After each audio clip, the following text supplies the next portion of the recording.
TV. I'm Sam, and I have the most exciting guest on my wine passion career. I'm a fellow to date. I've done 130 episodes, but to date I've got one of the most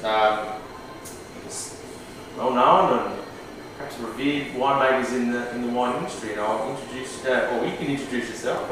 You did the honours. Well, I think I remember my name. Yes, Peter Gago from Penfolds, an Australian company with a little bit of heritage from an adjoining state, the state of South Australia. Yes. Well, here we are in Victoria. Here we are in Victoria. We're in Shepparton, my hometown, and the hometown of Peter's lovely wife.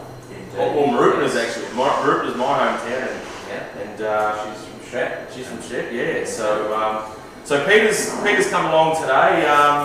We're just going to have a 5-minute chit chat about one of the well-known brands in the Penfolds range. It's the Canunga Hill with the Cabernet 2009.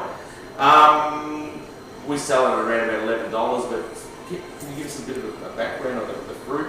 Yeah, well, Canunga Hill, I guess, was the one that started back in 1976 with the Shiraz Cabernet, and in recent years we've produced also for the Australian market a straight Shiraz and a straight Cabernet. I tend to think the Shiraz Cabernet synergistically produces something a bit better than, just the Cabernet, just the Shiraz, but a lot of the purists prefer the straight varietals, so this is created for them. Okay. And this just started a few years ago, but the original goes back to 1976. Nice. I don't even know, I'm so nervous because I'm with this fellow here, I don't even know what other questions to ask. You came into work yesterday and you were just having a bit of a chit chat. I introduced myself very shakily indeed, being who you are and whatnot. And you were telling me about the wine advocate Robert Parker. Yeah, and in the context of Canunga Hill, it's something quite meaningful. Lisa Brown, MW, a lady from Singapore, currently does the reviews of Australian wine for Robert Parker. And when she was visiting just recently at our Kalimna property, we poured Canunga Hill back through many vintages, and in fact back to the original 76. And interestingly, over a third of a century later, she gave that first wine in 1976 95 points. Now just think of this, this is wine that sold for less than $2 a bottle on ALEs, 30 odd years later getting 95 points by one of the preeminent people in the world of wine. Symbolically, this wine now sells for well over 100 times that amount at auction. But the point for us symbolically being entry level, Canunga Hill, if you can do that at that level, what can be done at bins and all the way through to the top lines. Like Grange, yes, has to be good. 707 Sonomri, tried and proven, well, Sonomri for well over half a century, but Canunga Hill, when it hits those sorts of runs, people take notice, and as mentioned symbolically, very, very impressive. What years to note are there, for people to look out for, I suppose, with your Canunga Hills? I mean, are there significant years? Oh, absolutely. People think more so offshore than in Australia, that all Australian reds and Penfolds in particular are consistently similar. They're not. They do have ebbs and flows and vintage variation, albeit not the roller coaster ebb and flow. But I tend to use Grange and its vintages as a guide because of the cascading effect. What doesn't quite make it in the Grange might slip to baby Grange or in 389. What might slip out of 389 might end up, who knows, in Canunga Hill. So if you work backwards, a great year for Grange, e.g. 76 Grange, that was a Parker 100-point wine.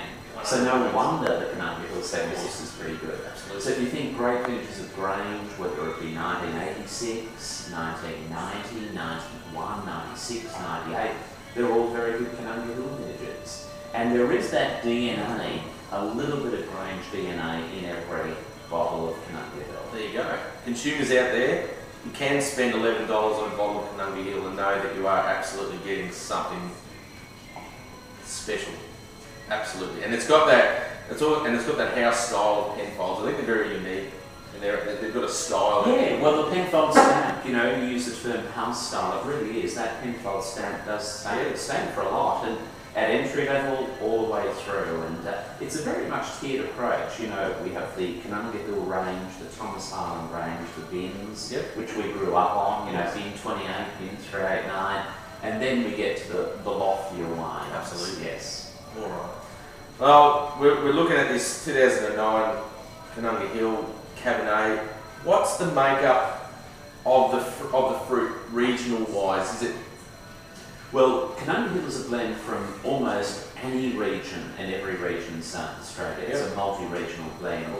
The heart and soul of Canunga Hill though tends to be the Barossa, with a fairly high proportion of grapes from McLaren Vale, quite often Langhorne Creek, Leclerc, to create that style. And we keep the price at where it is by being able to use it with a fairly flexible approach to this multi-regional style. We do make some single vineyard wines, and when we do that, who's no? Sorry, Peter, I'm on camera. Alright. I'll be in sec. Have to edit that bit. I'll edit it. I'll just leave it. Doesn't matter. Look, I don't know what else I can ask you, Pete. Well, I guess just to conclude, you know, 2009 is still available in some stores, but the one to watch out for, and always watch out for a winemaker who talks about the current vintage or the next one, but for us, the 2010 vintage of all of our reds are a step up. On many are saying as good as anything made in the last 30 or 40 years. 2010. 2010. Get on to that first. Red wine vintage. 2010. Well, of course, Grange has been that for 4 years. No, so still a little bit quiet, but I mean, I've tasted the bin 2, the Shiraz Mourvedre, and that is just right, just big and bold and rich, and it's just, and if that's an indication of the higher end, of what it's going to be like. I hate looking at the bins and St Henri's, and obviously Grange coming out in 4 years' time, what it's going to be like. So, but I think we better wind it up. We're getting to hurry up from people. So, Peter, thank you very much for coming on. This is an absolute honour. Back in Shepparton. Good to be back in Shepparton. Absolute honour for me to be with such, esteemed winemaking royalty, I suppose. So, don't go all red and embarrassed on me, please. But thanks again, and thanks everyone for watching. Cheers. Cheers.